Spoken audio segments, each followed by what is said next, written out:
ਜਿਹੜੇ ਮੇਰੀ ਆਵਾਜ਼ ਨੂੰ ਮਾਂ ਪਿਓ ਸੁਣ ਰਹੇ ਆ।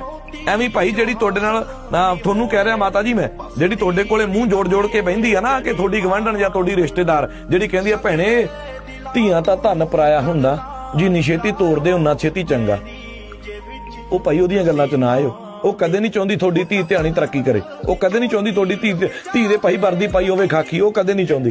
ਜੇ ਤੁਹਾਡੇ ਵਾਲੀ ਧੀ ਦੇ ਵਰਦੀ ਖਾਕੀ ਪੈ ਗਈ ਤੇ ਆਪਦੇ ਵਾਲੀ ਦਾ ਨਹੀਂ ਪਛਤਾਵਾ ਹੋਊਗਾ ਵੀ ਆਪਦੇ ਵਾਲੀ ਤਾਂ ਐਵੇਂ ਵਿਆਹਤੀ ਹੈ। ਉਹ ਵਿਚਾਰੀ ਬੱਠਲ ਚੱਕੀ ਫਿਰਦੀ ਹੈ ਗੋਹੇ ਦੇ। ਫੈਸਲਾ ਮਾਵਾਂ ਤੇ ਪਿਓਆਂ ਦੇ ਹੱਥ ਦੇ ਵਿੱਚ ਹੈ।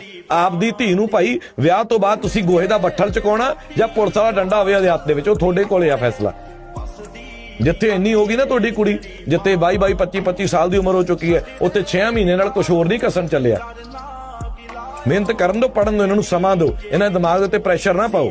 ਇਹ ਮੇਰੀ ਬੇਨਤੀ ਹੈ ਉਹਨਾਂ ਕੋਲੇ।